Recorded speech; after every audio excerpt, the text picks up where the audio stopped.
제일 먼저 1번 사림의 등장에서 출발을 하도록 할게요. 사림이라고 하는 세력이 도대체 누구냐? 얘네들에 대해서 알기 위해서는 훈구 세력에 대해서 먼저 듣고 그 다음에 사림에 대해서 듣는 게 훨씬 더 이해가 잘 될 거야. 훈구 세력이라고 하는 이들은 도대체 어떤 이들이냐 하면은 잘 생각해봐. 고려 말에 조선을 막 건국하려고 할 때 신진 4대 부들 중에서 조선 건국에 찬성한 애들이 있었고 반대한 애들이 있었잖아요. 그중에 찬성을 했던 급진파 신진 4대 부들이 조선을 건국하고 중앙으로 진출했지, 그치? 그 급진파 신진 4대 부들의 후예들 중에서 시간이 좀 지난 거야. 조선의 7대 왕 세조 때가 됐어요. 근데 지난 시간에 수업 시간에 얘기했지만 조선의 7대 왕 세조는 자신의 조카인 단종, 6대 왕 단종을 쫓아내고 개유정난이라는 반란을 일으켜서 왕이 됐단 말이야. 그치? 이거 어마어마한 사건이잖아. 그 당시에 세조를 도왔던 이들. 그들이 훈구야. 자, 정리하자면 세조가 조카인 단종을 쫓아내고 왕위에 오르는 것을 도와준, 즉 공을 세운 신하들, 그들을 우리는 훈구 세력이다라고 이야기를 합니다. 자, 그럼 생각을 해봐. 내가 세조가 왕이 되도록 도왔어. 근데 세조가 왕이 됐어요. 그럼 나는 어떻게 했습니까? 중요한 관직 차지하면서 떵떵거리고 살았겠죠.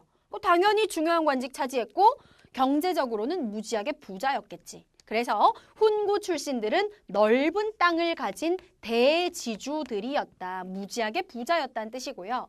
이들의 정치적인 성향을 살펴보자면 얘네들은 중앙에서 아주 높은 관직을 차지하고 있기 때문에 지방의 양반들에게로 권력을 나눠주고 싶어하지 않아. 즉 다시 말해서 자신들이 있는 중앙으로 모든 권력이 집중되기를 누구보다 바라죠. 훈구파는. 그래서 훈구의 정치 성향 그러면 훈구는 중앙 집권 체제를 추구했다. 자, 핵심 단어 3가지 나왔습니다. 세조의 즉위를 도왔고 대지주이며 중앙 집권을 추구했다. 자, 이번에는 반대되는 사림 세력 한번 보도록 할게요. 그럼 사림 세력은 누구냐? 뿌리가 어디냐? 조선 건국에 반대했던 정몽주 생각나지? 이 몸이 죽고 주고 정몽주. 그 온건파 신진 4대부들의 후예야. 조선이 건국될 당시에 온건파 신진 4대부는 조선 건국에 반대했으니까 중앙의 관직을 차지할 수가 없어. 다 지방으로 내려간 거야. 지방 향촌으로 내려가서 성리학 공부하고 제자 키우고 이런 식으로 살았던 이들이 사림인 거지. 자, 들어가도록 할게요. 사림은 과연 어떤 사람들이냐? 사림은 조선 건국에 협력하지 않았던 온건파 4대부의 제자들로서 정몽주에게서 누구로 이어지냐면 참고로 정몽주, 이색, 그 다음에 길재 이런 사람들로 쭉 계보가 이어져 오게 되고요. 자, 그럼 얘네들은 경제 수준이 어땠느냐? 아무리 그래도 얘네들은 그 완전 무슨 일반 백성 농민이나 천민이 아니잖아요. 떵떵거리면서 살진 않았지만 먹고 사는데 지장은 없습니다. 중소지주 정도의 경제력을 가지고 있었고 그 다음 가장 중요한 게 이번에 나오는 건데 별표 칠 준비해. 지방에 있는 사림들은요 어떤 정치를 추구했느냐.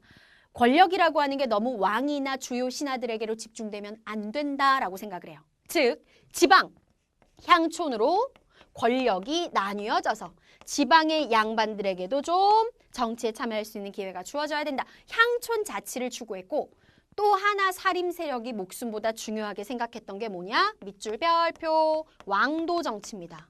왕도 정치라는 건 왕이 나라를 다스리긴 다스리되 도덕적인 성품을 가지고 혼자 마음대로 하려 하시면 안 되고 신하들하고 같이 의논하고 같이 고민하고 해서 정치를 현명하게 이끌어 가셔야 됩니다. 이게 사림이 주장한 왕도 정치예요. 자, 그런데 참 봐봐. 훈구는 중앙에서 관직을 차지하고 있고 사림들은 지방에서 성리학을 연구하고 있어. 만날 일이 있어요, 없어요? 없잖아요. 그런데 이들이 만날 수밖에 없는 운명의 장난이 드디어 시작됩니다. 훈구파가 세조 이후로 너무 권력을 강하게 갖고 떵떵거리니까 시간이 지나서 구대왕 성종, 경국대전 완성했을 때죠. 성종이 훈구 세력을 좀 견제해야 되겠다라고 생각합니다. 그러면서 훈구를 견제하기 위한 방법으로 이들을 비판하고 정치를 올바르게 이끌어갈 수 있는 사림 세력들을 중앙으로 스카우트하기 시작하는 거죠. 자, 사림들은 성종 때 처음으로 중앙으로 진출하기 시작했는데 성종이 사림들을 불러 올려서 어느 관직에 이들을 앉히느냐. 여러분들 중앙정치제도 할 때 너무 중요하다고 선생님이 강조한 3사 생각나지? 사헌부, 사간원, 홍문관. 얘네들은요. 권력의 독점과 부정을 방지하는 역할을 한다 그래서 언론기관이라고 하거든요. 그러니까 비판하는 역할을 하는 데잖아. 그래서 성종이 사림들을 불러올려서 삼사에다가 진출을 시켰고 아니나 다를까 사림은 중앙정치에 진출을 해서 썩어있는 권력의 어떤 맛에 푹 빠져있는 훈구를 비판하기 시작합니다. 참고로 성종 때 중앙으로 진출한 대표적인 사림이 김종직, 그와 그의 제자들이었어요. 김종직이라는 이름 잘 기억해놔. 바로 다시 나올 거야. 자, 그럼 이어서 다음 내용 들어가 보도록 하겠습니다. 자, 외우려고 하지 말고 생각하세요. 훈구파는 원래 정치적인 권력을 가지고 있었는데 갑자기 어디선가 뜬금없이 나타난 살림 세력이라고 하는 이들이 중앙에 진출을 하더니 훈구파 우리 보고 자꾸 잘못했다고 비판을 해. 그럼 훈구파 입장에선 굉장히 열받겠죠. 그렇죠? 자, 그러다 보니까 어떤 문제가 생기느냐? 훈구와 사림 사이에 사사건건 대립이 일어나기 시작하는데 훈구와 사림은 사이가 좋을래야 좋을 수 없는 사이였고 결국 훈구와 사림의 대립이 극도로 심해져서 사건이 터지고 이 사건에서 사림들이 크게 피해를 입는 사건이 4차례 일어나게 되니 우리는 이것을 사화라고 이야기하는 겁니다. 사화 무슨 뜻이에요? 사림이 화를 입었다라는 의미로 사화라고 하는 거거든. 자, 지금부터 4번의 사화 정리 들어가는데요. 사화 4번 일단 순서 알고 계셔야 돼요. 4번의 순서 앞 글자 따서 무, 갑, 기, 을. 번호 붙여놨지. 무, 갑, 기, 을. 무오, 갑자, 기묘, 을사. 무, 갑, 기, 을. 반드시 기억하시고 그중에서 동그라미 1번 무오사화와 3번 기묘사화를 선생님이 네모쳐둔 이유는 쟤네들이 가장 자세하게 시험에 잘 나와서. 자, 그럼 첫 번째 무오사화부터 한번 출발을 해보도록 하겠습니다. 자, 무오사화라고 하는 건 무엇이며 언제 일어났느냐? 조선의 10대 왕이 연산군이야. 폭군으로 유명한 연산군 이름 한 번씩 다 들어봤지. 연산군 때 뭐가 원인이 돼가지고 이 첫 번째 사화, 무오사화가 일어나게 되냐면 아까 성종 때 중앙관직에 진출한 김종직 이야기 했었죠. 그렇죠? 이 김종직이라는 사람이 쓴 글 중에 조의제문이라는 글이 있었는데 이 김종직이 쓴 조의제문을 훈구파들이 지들 편한 대로 해석을 하는 거야. 여기 나와 있는 조의제문의 이러이러한 내용은 단종을 쫓아내고 왕이 된 세조폐하를 비판하는 것이다. 다른 식으로 빗대가지고 비꼬면서 비판하는 것이다.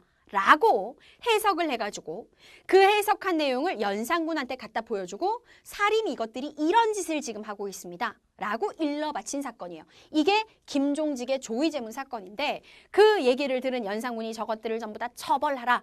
해가지고 사림들을 싹 쓸어가지고 죽여버리고 귀양 보내버렸고요. 참고로 사실 김종직이 이 글을 쓰자마자 문제가 된 게 아니라 예전에 쓴 거야. 김종직은 이미 이 사건이 일어날 때 사망하고 없는 상태였는데요.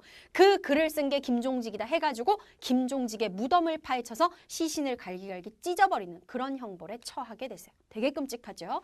자, 김종직의 조의제문이 원인이 되었다. 이것이 바로 첫 번째 무오사화입니다. 자, 두 번째로 이어갑니다. 무갑기을, 갑자사화로 넘어가는데 갑자사화도 연산군 때 일어났어. 무오사화가 일어나고 나서 6년이 있다가 일어난 게 갑자사화인데요. 갑자사화는 간단하게 이것만 알고 계시면 돼요. 연산군이 되게 폭군이었잖아요. 근데 사실 연산군의 어머니가 중전 윤씨라고 하는 사람이었는데 성종의 부인. 근데 표독스러운 짓을 많이 하고 질투를 많이 하고 하여튼 왕실에서 좀 나쁘게 보인 게 많아서 연산군이 아주 애기였을 때 궁에서 쫓겨나요. 폐비가 돼요. 폐비가 되고 사약을 받고 죽었단 말이야. 근데 연산군은 사실 이 모든 게 극비였기 때문에 모르고 있다가 연산군이 왕이 되고 나가지고 자신을 낳아준 어머니가 얼마나 비참하게 죽어갔는지를 알아버리는 사건이 일어납니다. 즉 연산군을 낳아준 생모 폐비 윤씨에 관한 사건을 연산군이 알게 되면서 자기 어머니가 쫓겨날 당시에 반대하지 않았거나 뭔가 적극적으로 자기 어머니를 지키지 않았던 모든 사람들을 다 쳐버려요. 이 당시에 많은 살인들이 피해를 봤는데 특이한 점은 이 두 번째 사화인 갑자사화 때는 훈구 세력도 되게 많이 피해를 같이 봤다는 게 조금 독특한 점이긴 해. 어쨌든 살인이 피해를 봤어. 갑자사화예요. 자, 이제 세 번째 또 중요한 기묘사화로 넘어갑니다. 연산군은 폭군이라고 계속 말하고 있어요. 결국 어떻게 돼? 연산군은 왕위에서 신하들에 의해 쫓겨나죠. 연산군을 쫓아내고 그 다음 11대 왕이 된 사람이 중종이었어. 자, 중종 때 무슨 일이 일어나느냐? 중종이 중종 반정을 통해서 왕이 됐잖아요. 왕이 되고 보니까 여전히 아니 내가 이제 약간 지금 거시기한 상황에서 왕이 돼가지고 질서를 바로잡고 왕권을 강화시켜야 되는데 이거 훈구 세력 너무 파워 강하네. 훈구를 견제하고 사림들의 도움을 좀 받아야 되겠다. 이 생각을 한 거야. 그래서 그 전에 정치판에서 이제 또다시 피해를 봐서 사라진 사림들을 정치판에 막 불러올리기 시작을 하는 거지. 중종이 불러올린 사림 중에서 가장 유명한 사람이 바로 이때 대표 인물이 조광조였어요. 밑줄 별표. 조광조가 한 일 시험에서 100% 무조건 시험에 나옵니다. 굉장히 의욕이 넘치는 사림이었는데요. 조광조가 미친 듯이 개혁 정책을 펼치기 시작해. 대표적인 게 뭐가 있느냐. 첫 번째, 소격서라고 하는 관청을 폐지합니다. 아무리 조선이라는 나라가 성리학, 유교 국가라고 해도 고려 시대부터 이어지던 모든 다른 종교 행사가 다 사라진 건 아니야. 그 중에 하나가 고려 시대부터 이어져 왔던 도교 행사였는데요. 이 도교 행사를 주관하는 관청이 바로 소격서였던 거예요. 근데 이 조광조는 죽어도 성리학, 살아도 성리학, 온리 성리학, 성리학 위주의 삶을 주장하는 사람. 그래가지고 이 도교 행사, 나라의 재정만 낭비하고 쓸데없는 짓 이런 걸 하는 소격서를 왜 그냥 둡니까 해가지고 소격서 폐지를 주장을 하게 되죠. 뿐만 아니라 또 하나 파격적인 제도를 실시하게 되니 그것이 바로 무엇이냐, 현량과예요. 과거 시험을 봐가지고 인재를 뽑는 것은 굉장히 좀 부적절하고 효율성이 떨어집니다. 지금 지방에는 우리 사림 출신의 유능하고 젊은 인재들이 너무나 많은데 이들이 학문 연구에 몰두하여 과거를 보러 한양으로 올라오지 않습니다. 이들을 중앙으로 불러올려가지고 추천을 통해서 관직에 임명하는 게 너무너무 나라를 위해서 필요합니다. 이런 주장을 하면서 지방에 있는 젊은 사림들을 추천을 통해 가지고 관직에 임명하는 현량과 제도를 실시하죠. 훈구파 진짜 열받았겠지, 그치? 그 다음에 뿐만 아니라 훈구파가 결정적으로 열받은 사건이 있었는데 그게 조광조가 실시한 위훈삭제예요. 무슨 단어인지 뜻을 알면 쉽게 이해가 돼. 위선, 거짓된, 훈, 공훈. 그러니까 공을 세운 것을 공훈이라고 하거든. 거짓된 공을 삭제하는 게 위훈삭제야. 지금 저기 훈구라고 하는 세력이 세조께서 왕이 되실 때 공을 세웠다 해서 저렇게 떵떵거리고 있는데 제가 지금 조사를 해보니 저들의 공이 많이 부풀려져 있습니다. 공을 안 세웠는데 공을 세웠다고 쓰여져 있거나 요만큼의 공을 세웠는데 공이 이만큼으로 부풀려져 있거나 그런 사람이 너무 많습니다. 그래서 저들이 세웠다는 공을 꼼꼼하게 조사를 하여 잘못 기록된 공훈은 삭제하는 것이 마땅합니다. 여기서 이제 훈구파들이 뚜껑이 열려버린 거죠. 조광조 저거 가만두지 않겠다라고 이를 박박 갈다가 훈구파가 벌인 사건이 있었어요. 그게 바로 무엇이냐? 하나 써놔. 이건 교재에 없어. 주초유양 사건이었는데요. 되게 좀 유치한 사건이야. 훈구파가 밤에 궁에 있는 모든 나무의 꿀로 한자로, 꿀을 이용해서 한자로 주초위왕이라는 글씨를 다 써놨는데 주초위왕에서 주초라는 글씨를 합치면 한자로 조라는 글씨가 되거든. 즉 이게 무슨 뜻이냐? 조씨성을 가진 이가 왕이 되려 한다라는 뜻이 되는 거야. 꿀로 글씨를 써놨으니까 개미하고 벌레들이 그 글씨 부분만 파먹었겠죠. 이 주초위왕이라는 글씨가 다 새겨졌고 훈구파들이 나뭇잎을 따가지고 중종한테 가서 지금 조광조가 저렇게 음모, 계략을 꾸미고 있다 보니 하늘이 노해서 이렇게 계시를 내렸습니다. 하면서 중종에게 보여줍니다.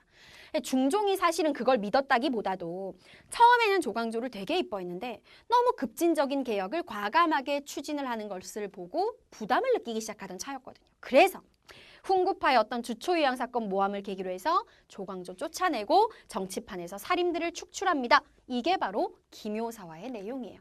자, 설명을 길게 한 건 그만큼 시험에 잘 나온다는 뜻이고요. 마지막 네 번째 사화가 을사사인데 얘는 간단하게만 알면 돼. 언제 일어나냐면 조선의 13대 왕 명종 때 일어났어요. 12대 왕이 인종이라는 사람이야. 존재감이 없지. 워낙 빨리 죽어가지고. 그 다음에 13대 왕이 명종인데 인종하고 명종은 엄마가 달라요. 둘 다 중종의 아들이지만. 그래가지고 인종 집안, 인종 엄마네 집안과 12대 왕, 13대 왕인 명종 엄마 집안, 즉 왕실의 엄마 쪽 친척들, 외척들 사이에 권력 다툼이 일어난 거라. 대윤하고 소윤이라 그래서요. 인종내 집안이 소윤, 그 다음에 명종내 집안이 대윤 해서 싸움이 붙었는데 여기서 밀려나게 된 세력을 지지하던 사림들이 크게 피해를 보죠. 그게 을사사화예요. 그래서 을사사화는 왕실의 외척 간의 권력 다툼이 원인이다. 간단하게만 알아두시면 됩니다. 자, 정리하겠습니다. 네 번의 사화로 누가 피해를 봤다? 사림들이 크게 피해를 봤다. 그런데 신기한 일이 일어납니다.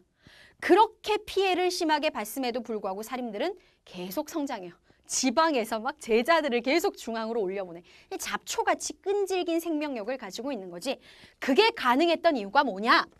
지방에서 든든하게 사림의 뒷배경이 되어줬던 것이 바로 서원과 향약, 이들이 있었기 때문이야. 과연 서원과 향약이 무엇이길래 사림의 뒷배경이 되었는지는 뒤에 가서 중요하게 다시 배울 거고요. 일단 서원과 향약이 있어서 계속 사림은 세력을 확대할 수 있었구나. 그렇게 알아두시면 됩니다.